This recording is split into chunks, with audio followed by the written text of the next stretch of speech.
इस वीडियो में आज हम लोग स्टार्ट करने जा रहे हैं हमारे इंडियन इकोनॉमिक डेवलपमेंट के चैप्टर नंबर 6 जो कि है इकोनॉमिक रिफॉर्म्स सिंस 1991 या जिसे हम लोग न्यू इकोनॉमिक पॉलिसी भी बोलते थे। इसके कुछ इंपॉर्टेंट क्वेश्चंस की बात करेंगे, पहले कुछ मल्टीपल चॉइस क्वेश्चंस के बारे में बात करेंगे, फिल इन द ब्लैंक्स के बारे में बात करेंगे और ट्रू एंड फॉल्स के बारे में बात करेंगे। तो बेसिकली हम लोग जो शॉर्ट क्वेश्चन है उसकी हम लोग यहाँ बात करेंगे, जो आपके लॉन्ग क्वेश्चन हैं रीजन बेस्ड क्वेश्चन है उनके लिए मैं आपके लिए अलग से वीडियो लेके आऊँगा। ठीक, बहुत ही जल्दी लेके आऊँगा। इस पूरे चैप्टर में हमने सबसे जो पहला टॉपिक पढ़ा था वो पढ़ा था इकोनॉमिक रिफॉर्म्स क्या होते हैं या न्यू इकोनॉमिक पॉलिसी क्या होती है। इससे पहले कौन सी पॉलिसी थी, तो हम लोगों ने एलक्यूपी पॉलिसी के बारे में पढ़ा था। फिर हम लोगों ने पढ़ा नीड ऑफ इकोनॉमिक पॉलिसी की, इकोनॉमिक पॉलिसी की, न्यू इकोनॉमिक पॉलिसी की जरूरत क्या थी।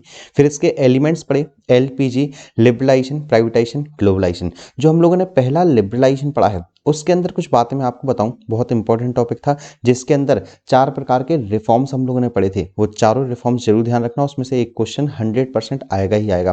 कौन कौन से रिफॉर्म्स थे?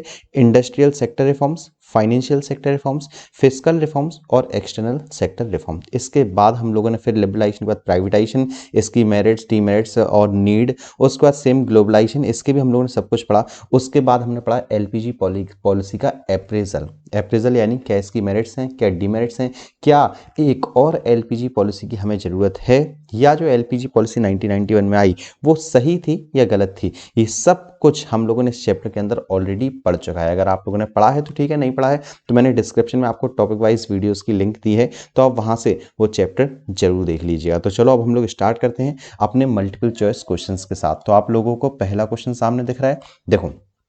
LPG policy focused on, LPG policy किस पर फोकस्ड करती है? लिबरलाइजेशन पर करती है, ग्लोबलाइजेशन पर करती है, प्राइवेटाइजेशन पर भी। तो जो आंसर है option D, all of these ठीक हो जाएगा। सेकंड क्वेश्चन हम लोग देख लेते हैं, which of the following was the reason for initiation of economic reforms in 1991। 1991 जो इकोनॉमिक रिफॉर्म्स आए उनके इनिशिएशन का क्या रीजन था, कि क्यों आए इकोनॉमिक रिफॉर्म्स 1991 में? तो इंक्रीज इन फिस्कल डेफिसिट, बिल्कुल आपका ठीक है, फिस्कल डेफिसिट बहुत ज़्यादा बढ़ गया था। तो ध्यान रखना, आपको ये ऑप्शन जो दिख रहे हैं बट आप ये ऑप्शन भी साथ साथ याद करते चलें। ऑप्शन कैसे याद करना है, देखो जरा, इकोनॉमिक रिफॉर्म्स की जरूरत क्यों थी, क्यों आए इकोनॉमिक रिफॉर्म्स 1991 के, तो उसके रीजन जरूर याद करते चलना। एक इंक्रीज इन फिस्कल डेफिसिट, बिल्कुल ये रीजन था। बीओपी क्राइसिस भी रीजन था। Fall in foreign exchange reserve भी रीजन था। तो जो आपका ऑप्शन डी है वो आपका ठीक हो जाएगा। ठीक, इसके बाद हम लोग बात कर लेते हैं हमारे थर्ड क्वेश्चन की।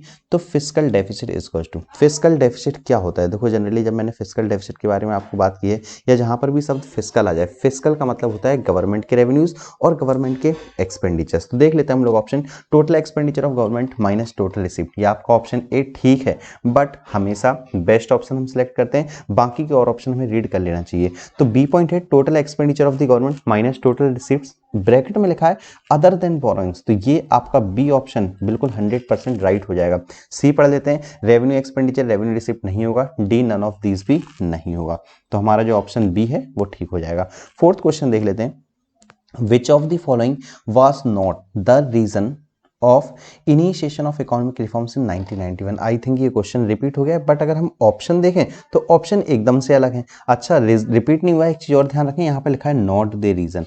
इनमें से कौन सा रीजन नहीं है इकोनॉमिक रिफॉर्म्स 1991 के आने का? तो देख लेते हैं, पुअर परफॉर्मेंस ऑफ पीएसयूज, ये तो रीजन है, पीएसयूज का पुअर परफॉर्मेंस था। उसके बाद हम लोग देख लेते हैं फिर mounting fiscal deficit, fiscal deficit भी बहुत ज़्यादा बढ़ रहा था। फिर है फॉरेन फॉरेन एक्सचेंज रिजर्व, ये भी ठीक है। फिर है high growth rate of population, ध्यान रखना इसका न्यू इकोनॉमिक पॉलिसी से कोई भी मतलब नहीं है। तो जो नॉट पूछा था यानी जो ऑप्शन डी है वो आपका ठीक हो जाएगा। फिर है fifth question, liberalisation implies. Liberalisation का मतलब क्या होता है? लिबरलाइजेशन जनरल हम लोगों ने पढ़ा था कि जो गवर्नमेंट ने फिजिकल या कहें डायरेक्ट और इनडायरेक्ट जो भी कंट्रोल लगा रखे हैं उन सबको हटा देना है, रेस्ट्रिक्शंस को हटा देना, वो सब कुछ लिबरलाइजेशन कहलाता है। तो reduction in government controls over economy, ये आपका ठीक है। बाकी ऑप्शन देख लेते हैं, encouragement of public sector, public sector नहीं प्राइवेट सेक्टर होता तो ठीक मान लेते। नेशनलाइजेशन नहीं होगा, नन ऑफ दिस नहीं होगा। तो ऑप्शन ए है वो आपका ठीक हो जाएगा। फिर आपको सिक्स्थ क्वेश्चन भी दिख रहा है, चलो सिक्स्थ क्वेश्चन की हम लोग बात करते हैं। सिक्स्थ क्वेश्चन है, which act has been enacted in place of MRTP Act? MRTP Act, MRTP का फुल फॉर्म आपको ध्यान है, monopoly and restrictive trade practices act. और अगर पूछा जाए ये कब आया था तो वो ध्यान रखना 1969 में। तो आपसे क्वेश्चन ये पूछा है, which act has been enacted in place of MRTP Act? तो MRTP एक्ट की जगह कौन सा एक्ट आया था, किस एक्ट की जगह आया था, तो वो आया था कॉम्पिटिशन एक्ट की जगह। तो ये आप जरूर याद रखना, MRTP से क्वेश्चन है। पहली चीज तो इसका फुल फॉर्म, तो फुल फॉर्म क्या है, monopoly and restrictive trade practices act. ये आया कब था, ये आया था 1969 में। ठीक, इसके बाद हम लोग बात कर लेते हैं क्वेश्चन नंबर 7 की।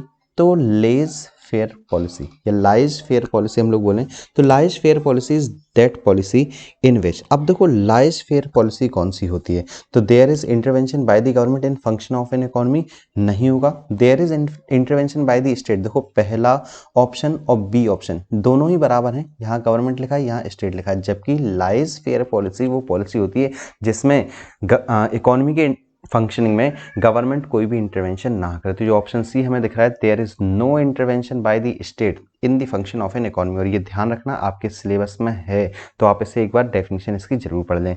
इसके बाद हमारे पास है 8th question, privatisation means, privatisation का मतलब आखिर क्या होता है, तो देखो allowing the private sector to set up industries which were previously reserved for public sector. Option A बिल्कुल ठीक है आपका, जो पहले पब्लिक सेक्टर के हाथ में थी अब उन्हें प्राइवेट सेक्टर को सौंप देना, आपका privatisation. Existing enterprises of the public sector are either or wholly और partially sold to private sector, ये भी आपका ठीक है। तो ये ऑप्शन सी है, बोथ ए एंड बी, वो आपका ठीक हो जाएगा। फिर हम लोग बात कर लेते हैं अपने 9th क्वेश्चन की। तो विच of the following is the example of direct tax, direct tax वो टैक्स होता है जो डायरेक्टली गवर्नमेंट को हम लोग पे करते हैं, जिसका बर्डन हम लोग किसी दूसरे के ऊपर शिफ्ट नहीं कर सकते हैं। तो आपका ऑप्शन है इनकम टैक्स, आपका ठीक है। वेल्थ टैक्स भी आपका ठीक है। गुड्स एंड सर्विसेज टैक्स नहीं होगा, इनडायरेक्ट टैक्स होता है, तो ऑप्शन ए एंड बी आपका ठीक हो जाएगा। इसके बाद हम लोग बात कर लेते हैं 10th क्वेश्चन की। तो integrating the economy of a country with the economies of other country, अगर आपको डेफिनेशन ध्यान हो, हमारा ग्लोबलाइजेशन की एक देश की इकोनॉमी दूसरे देश की इकोनॉमी के साथ इंटरेक्ट करे, वो हमारा ग्लोबलाइजेशन कहलाता है। चलो हम लोग बात कर लेते हैं फिल इन द ब्लैंक्स की। इजी से क्वेश्चन हैं, जल्दी जल्दी देखते आते हैं।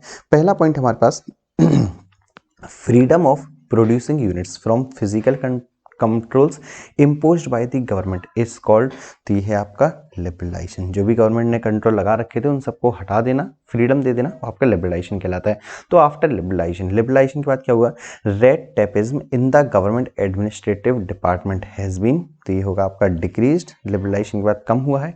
Licensing as in the case of liquid, licensing पता है लाइसेंस लेना पड़ता है लिक्विड वगैरह की शॉप खोलने के लिए, is necessary for the dash of the industry, तो वो है आपका फॉर रेगुलेशन ऑफ इंडस्ट्री। इसके बाद है आपके पास 4th GST is an direct indirect, मैंने आपको ऊपर ही बताया था GST is an indirect tax. फिर है 5th dash industries are elevated to the status of Navratna. अब देखो नवरत्न क्या, आपको जैसे नाम से पता चल रहा है 9 रत्न, लेकिन ध्यान रखना जो इंडस्ट्रीज थी नवरत्न के लिए जिनका नाम दिया था वो टोटल 16 इंडस्ट्रीज थी, ठीक, 9 आप इसका नहीं होगा आंसर, 16 इंडस्ट्रीज थी। 6th क्वेश्चन हम लोग देख लेते हैं।